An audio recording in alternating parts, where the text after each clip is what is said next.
Question number 5 देखिए आप जरा। Question number 5 page number 214 chapter is circle. Question number 5 में वो कह रहे हैं prove that the perpendicular at the point of contact to the tangent to a circle passes through the centre.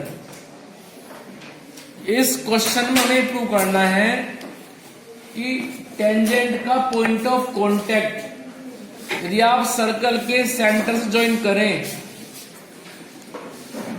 Tangent का point of contact with radius हमेशा circle के centre से pass होता है। ठीक है, उसको ध्यान दिल prove that perpendicular at the point of contact to the tangent to a circle passes through the centre. वो कह रहे हैं इस क्वेश्चन में कि जब आप सर्कल पे टेंजेंट बनाएंगे और जिस पॉइंट पे वो टेंजेंट उस सर्कल को टच करेगी, उस पॉइंट पे जब आप परपेंडिकुलर ड्रॉ करते हैं तो वो हमेशा सर्कल के सेंटर से ही पास होता है। ये बात आप प्रूव कीजिए। हम समझ में आता है? सर्कल है, सर्कल पे एक टेंजेंट बनी हुई है, टेंजेंट उसको एक पॉइंट पे टच करके निकल गई। अब उस पॉइंट ऑफ कांटेक्ट को जहां पे टेंजेंट ने सर्कल को टच किया है, उस पॉइंट ऑफ कांटेक्ट पे जब हम एक परपेंडिकुलर ड्रॉ करते हैं तो वो परपेंडिकुलर सर्कल के सेंटर से ही पास होता है। हमें ये बात प्रूव करनी है। सुन देखो, हम जानते हैं उस बात को, लेकिन जानने में और प्रूव करने में फर्क होता है। ठीक है, तो उसके लिए हम क्या करेंगे, एक सर्कल बनाएंगे और अब मान लीजिए सर्कल पे जो टेंजेंट है वो इधर है।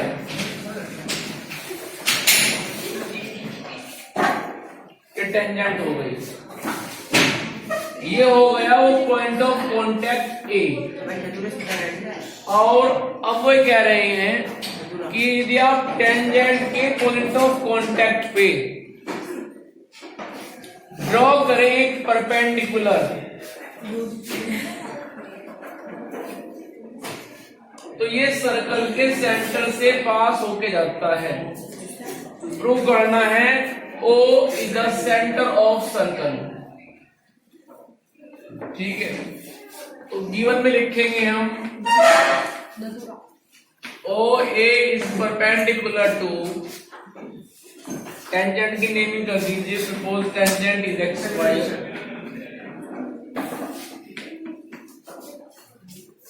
उसके बाद में टू प्रूव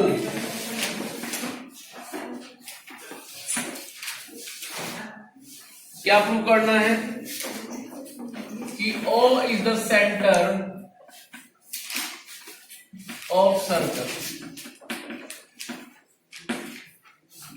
उसके बाद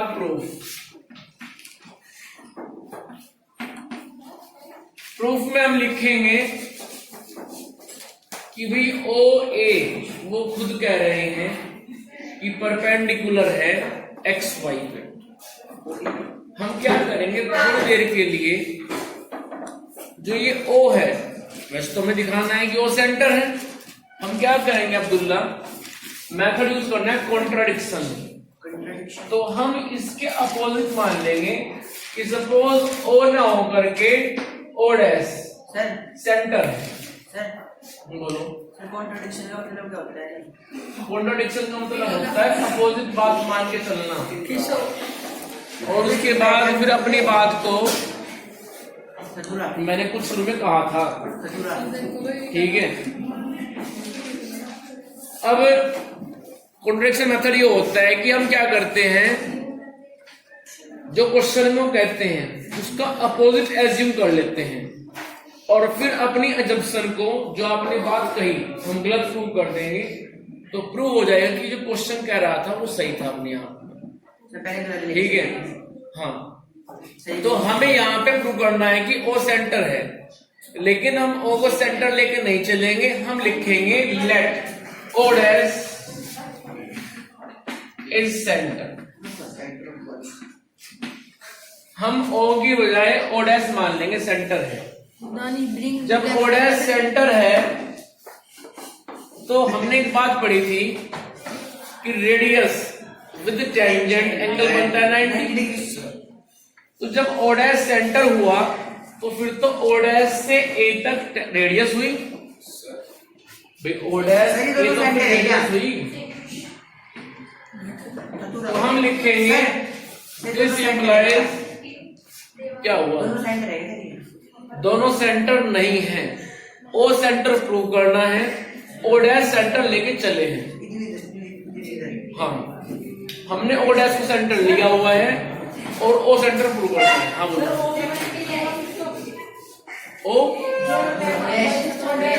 सुनो यहाँ पे ओ हमें सेंटर प्रूव करना है, ओ डैश लेके चले हैं, ठीक है। तो आप वो सेंटर आपको भले लग रहा हो अभी, लेकिन सेंटर नहीं है वो तो प्रूव करना है। तो हमने क्या किया, हमने ओ की बजाय ओ डैश मान लिया सेंटर है। अब जब ओ डैश सेंटर मान लिया है तो हम लिखेंगे कि भाई ओ डैश ए तो होगी रेडियस, और रेडियस विद टेंजेंट एंगल बनता है 90। तो हम लिखेंगे कि O dash A Y is 90। तो यहां से हम लिखेंगे this implies O dash is radius.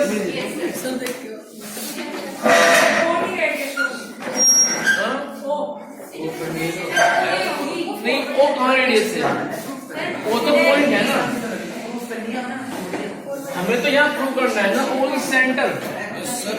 तो हमने क्या किया, हमने ओ डैश मान लिया सेंटर, भाई इसका अपोजिट मान लिया ना, उसको मान के चले हम कि वो सेंटर है नहीं है। हमने तो अपना सेंटर ओ डैश मान लिया। जब सेंटर ओ डैश मान लिया है तो ओ डैश ए हो गई radius.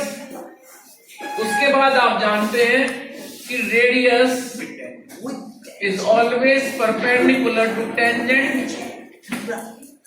This implies O dash A is perpendicular to X Y. This implies O dash A y equals to 90। इतना हमने लिख दिया, ये हमने सिर्फ लिखा है O डैश को सेंटर मानकर। लेकिन वो तो कह रहे थे क्वेश्चन में कि जो ये O A y है वो एंगल भी 90 है। उन्होंने क्वेश्चन में खुद कहा है कि टेंजेंट जहां पे टच कर रही है सर्कल को, उस पॉइंट ऑफ कांटेक्ट पे एक परपेंडिकुलर है। तो क्वेश्चन के हिसाब से तो दिया हुआ है कि angle O A Y equals to 90। तो हम यहां पे लिखेंगे but angle O A Y equals to 90। Clear है? Yes sir. अब जरा एक बात तो बताओ, ओ डैश ए वाई वो भी अपने आप में 90 हुआ, ओ ए वाई वो भी अपने आप में 90 हुआ। यदि दोनों का सम करें तो कितना मिल रहा है 180। तो जब इन दोनों का सम ओ डैश ए वाई का और ओ वाई का सम 90 आ रहा है, आपने ये बात पढ़ी थी क्लास 8 में कि जब दो एंगल का सम 180 आ जाए इट मींस वो क्या है अपने आप में एक स्ट्रेट एंगल है। स्ट्रेट एंगल, वो स्ट्रेट एंगल, लेकिन यहाँ पे तो कोई स्ट्रेट एंगल बन भी नहीं रहा है क्योंकि O और O डैश दोनों सर्कल के अंदर ही मौजूद है। भाई देखो, जब तक स्ट्रेट एंगल कैसे बनता है कि उसमें एक पॉइंट इधर होता है, एक पॉइंट इधर होता है, जब उनको मिलाते हैं तो तब उनके बीच में एंगल बनता है 180। समझ में आया ना कुछ?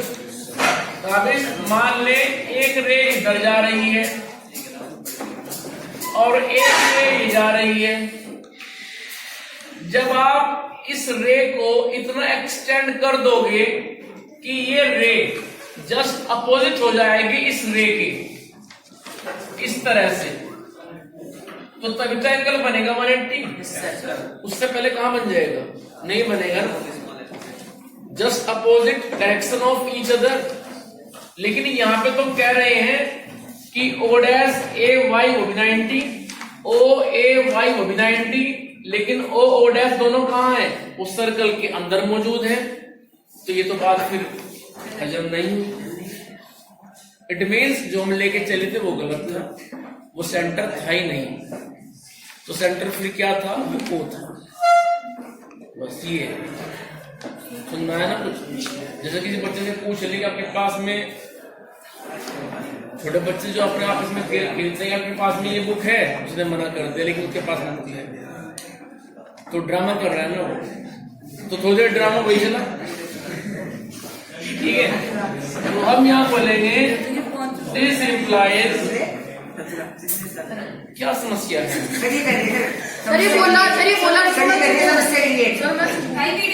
आप तो मतलब जो है कर देंगे चिल्ला से आपको।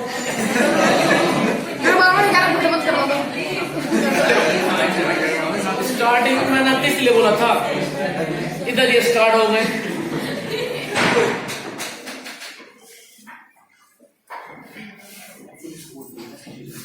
This implies our initial assumption was wrong.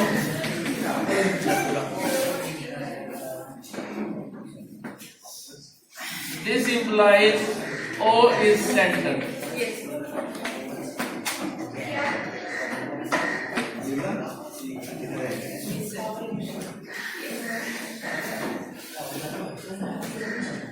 Chapter complete हो गया आपका? Yes sir. क्या बात समझ में, मुझे बताओ जरा। यस सर, समझ में आ गया। मतलब कौन सी बात समझ में नहीं आई? क्या कह रहे भाई? ओ लेके चले, ओ डैश। भाई हमें क्वेश्चन में ये प्रूव करना था कि ओ सेंटर है, लेकिन हमने उस ओ को सेंटर नहीं माना, हमने अपना खुद का सेंटर ओ डैश मान लिया बजाय ओ के। ठीक है, मतलब हम उसके अपोजिट लेके चले हैं, मेथड यूज करें कॉन्ट्रडिक्शन। तो जब हमने ओ डैश को सेंटर मान लिया तो हमने उसके बाद एक बात पढ़ी थी कि radius is always perpendicular to the tangent. अब जब आपने ओ डैश को सेंटर मान लिया तो आपके हिसाब से क्या हुई रेडियस, ओ डैश से ए तक हुई, क्योंकि आप जानते हैं सेंटर से लेके बाउंड्री तक वो होती है रेडियस। तो हमारे हिसाब से फिर ओ डैश ए हुई रेडियस। तो जब ओ डैश ए हुई रेडियस तो ओ डैश ए परपेंडिकुलर हो गया टेंजेंट के, क्योंकि हम जानते हैं radius is always perpendicular to the tangent. तो जब ओ डैश ए परपेंडिकुलर हो गया टेंजेंट एक्स वाई के, तो फिर तो ओ dash A Y angle, O dash A Y angle वो 90 हो गया, हो गया ना। Yes sir. अभी आप ओ को भूल जाइए, सिर्फ ओ डैश देखिए, ओ डैश से ए तक देखिए, ओ डैश ए वाई एंगल देखिए, तब समझ में आएगा। ओ को भूल जाओ अभी। तो जब ओ डैश आपने सेंटर ले लिया है तो मैंने इतनी सारी बातें लिख दी। उसके बाद लिख दे कि भाई ओ डैश ए वाई जो एंगल है वो 90 हो गया। लेकिन अब चलते हैं क्वेश्चन में हमें क्या दिया था। क्वेश्चन में हमें ये दिया था कि जो ये ओ ए है ये परपेंडिकुलर है एक्स वाई के, और यहाँ पे ये कोई जिक्र नहीं किया गया कि ओ सेंटर है नहीं है। हमें तो ओ सेंटर प्रूव करना था, to prove O is centre of the circle. तो उसके बाद हमने ये बात लिखी यहाँ पे कि भाई एक बार तो हम बोल रहे हैं कि ओ डैश ए वाई 90 है, दूसरी बार हमें ये बात दी हुई थी कि ओ ए वाई 90 है।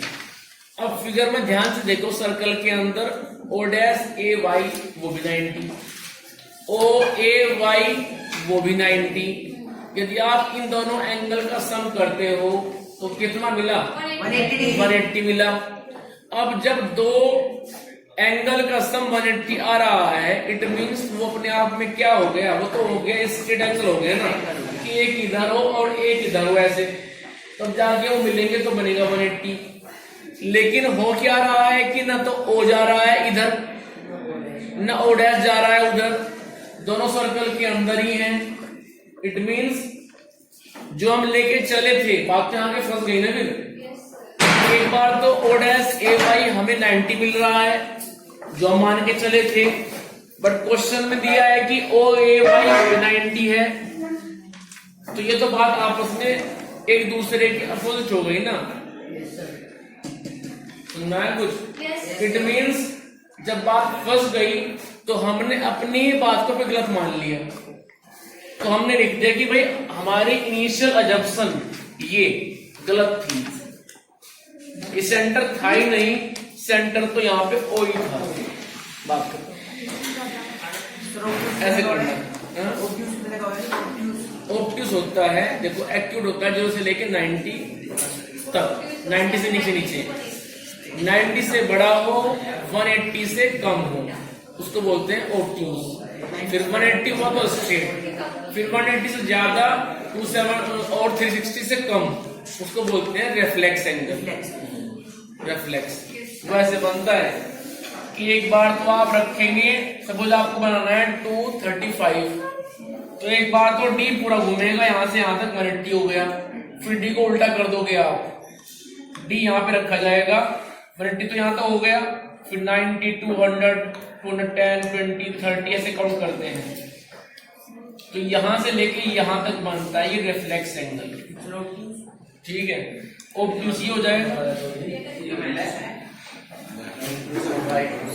ठीक है, यदि पूरा घूम के वहीं पे आ गए तो हो जाएगा, एक सर्कल पूरा हो गया, साइकिल पूरी हो गई, मींस 360। तो ये होता है। चलिए आगे कुछ कहता नहीं। अब इसके बाद में सर्कल तो पूरा हो गया,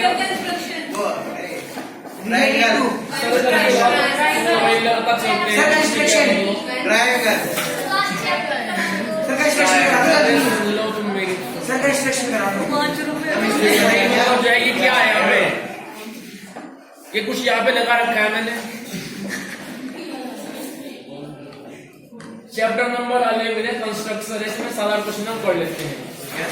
अब सुनो, इसमें एक्सरसाइज जो 11.2 है उसको आप करेंगे कंप्लीट।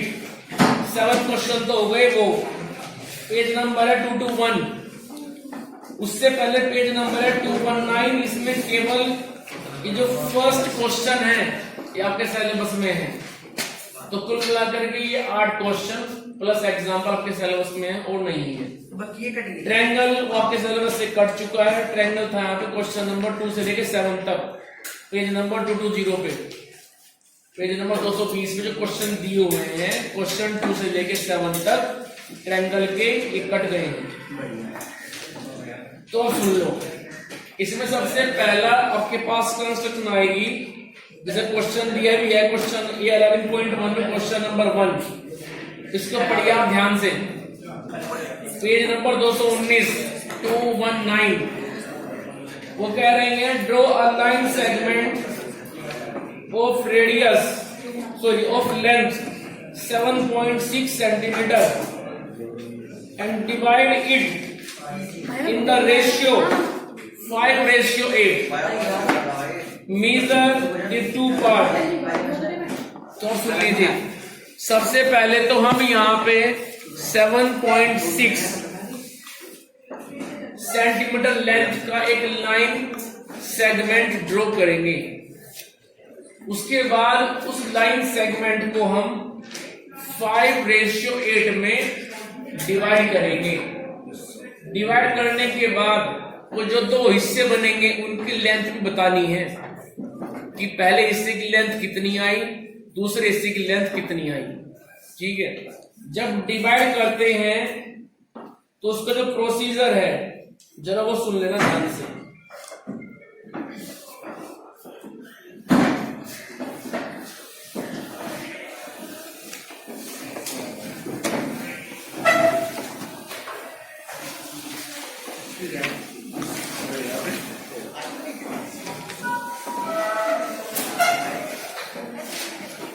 अब सुनिए, सबसे पहले तो आप क्या करेंगे, 7.6 सेंटीमीटर लेंथ का एक लाइन सेगमेंट ड्रॉ कर लेंगे। ध्यान रहे स्टेप लिखने भी होते हैं, जरूरी है स्टेप। हाफ मार्क्स होते हैं स्टेप लिखने के, जो आप करते जाएंगे वही आप लिखते जाएंगे। तो सबसे पहले हमने क्या किया, 7.6 सेंटीमीटर लेंथ का एक लाइन सेगमेंट ड्रॉ किया। स्टेप नंबर 1 ये बन गया आपका। आप लिखेंगे first we draw a line segment of 7.6 centimetre length. उसके बाद में आप लिखेंगे step number 2, suppose it is A B. फिर आप लिखेंगे we draw a line from the point A making an acute angle with A B. दोबारा पे सुन लीजिए, we draw a line, suppose it is A x. सबसे पहले आप लिखेंगे स्टेप नंबर 1 में we draw a line segment A B of length 7.6 centimetre. Step number 2, we draw a line A X from the point A making an acute angle with A B. Acute बनाना है, 60, 30 जो भी आप बनाना चाहिए बना देना, ठीक है। इसकी यहाँ पे जो मेजर है वो हम यहाँ पे नहीं लिखते हैं, सिर्फ एक्यूट एंगल बनाना है आपको और लाइन बन जाएगी ए एक्स। यहाँ तो कोई दिक्कत।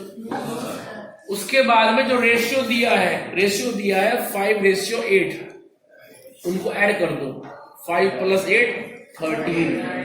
तो जो ये लाइन ए एक्स है इसके आप 13 इक्वल पार्ट कर लेंगे with the help of compass. Compass में एक डिस्टेंस फिक्स कर लेना, डिस्टेंस इतनी फिक्स कर लेना जितना आपने लाइन ड्रॉ किया है। ऐसा ना हो कि पेज पे आपको वो जो स्पेस है वो सफिशिएंट ना हो, तो जो कंपास में आप लेंथ लेके चले वो ऐसे लेके चले जिससे आपके यहाँ पे काम हो जाए। समझ में आया कुछ?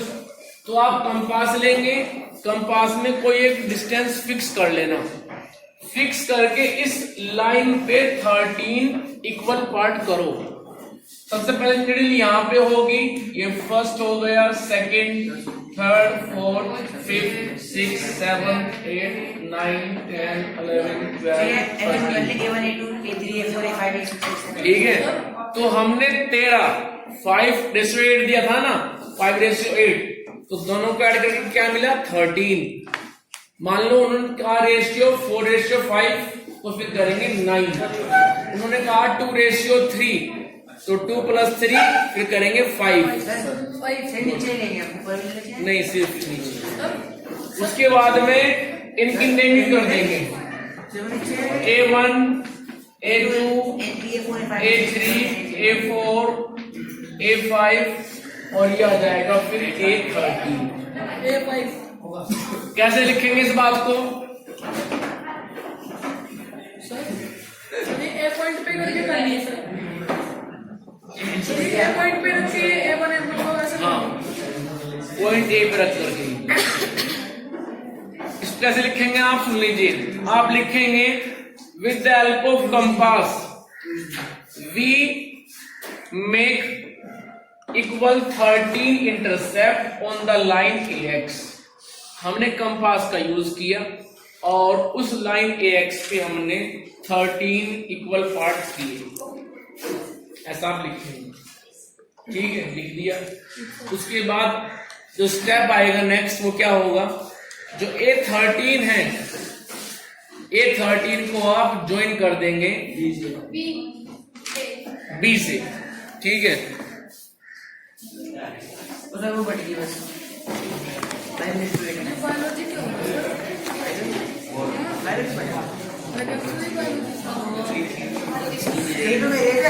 अरे तो ये तो मतलब ये पढ़ने वाले बच्चे बायोलॉजी कर रहे हैं।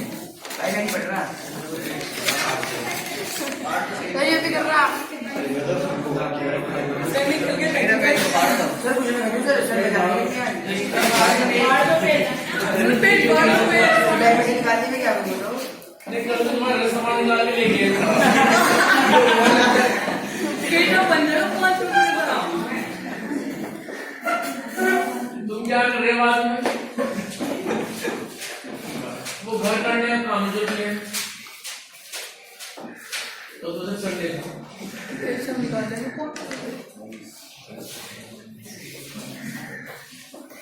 तो हमने यहाँ पे 13 इक्वल पार्ट कर लिए। 13 इक्वल पार्ट करके हम क्या करेंगे, अब जो ये A13 है इसको ज्वाइन कर देंगे हम B से। हमेशा ऐसे ही होगा। मान लो आपने यहाँ पे किए होते इक्वल 9 पार्ट, तो लास्ट वाले A9 को हम ज्वाइन करते B के साथ। आप करेंगे सपोज 5 पार्ट, तो हम ज्वाइन करेंगे फिर A5 को B से। कहने का मतलब ये है कि जो लास्ट में होगा उसको आप ज्वाइन करेंगे हमेशा B से। कर दिया? कैसे लिखेंगे? We join A13 to B। हमने A13 को B से मिला, ठीक है। उसके बाद क्या होगा, अब सुनो, क्या था रेशियो? 5:8। तो जो पहले होगा हो सकता है कि 2 हो, यहाँ पे 3 हो, जो भी यहाँ पे होगा आप उससे चलेंगे इस लाइन के पैरेलल।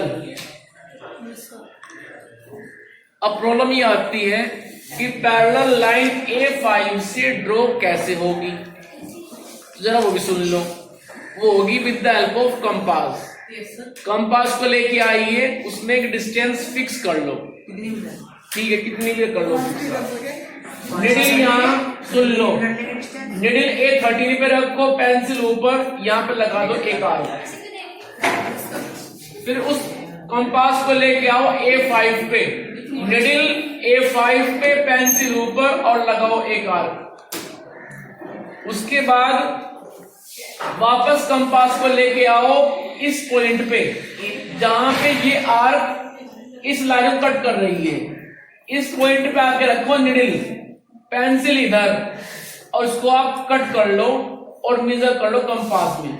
जितना भी डिस्टेंस ये आएगी उसको लेके आ जाओ आप फिर इस पॉइंट पे, जहां पे ये आर्क कट करेगी इस लाइन को, वहां रखेंगे आप निडिल, इधर पेंसिल, और उसको जो है आप ऐसे कट कर लेंगे। फिर निडिल इधर, पेंसिल इधर। इस पॉइंट को आप A5 से ज्वाइन करो with the help of scale और आगे बढ़ा दो।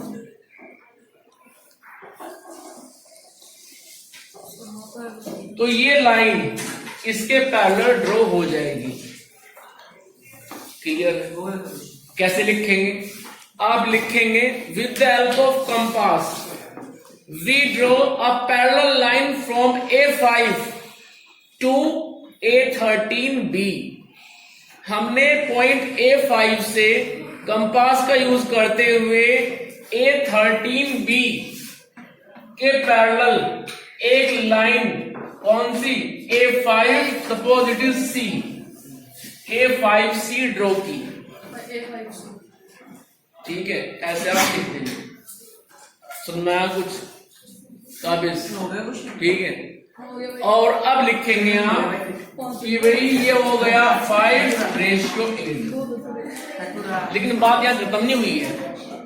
उन्होंने आगे फिर ये पूछा है कि भाई A से लेके B तक तो था 7.6, तो ये बताओ AC की लेंथ कितनी है और CB की लेंथ कितनी है।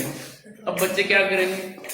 उठाएंगे स्केल को उठा के वहां पे उसको मेजर करेंगे, वो A से लेके C तक और C से लेकर के B तक। लेकिन ऐसे नहीं करना, स्केल से कभी भी लेंथ एक्यूरेट नहीं आएगी। उसका एक फॉर्मूला है। वो फॉर्मूला क्या है? जब आप AC निकालेंगे, अब AC के पास में कितना है?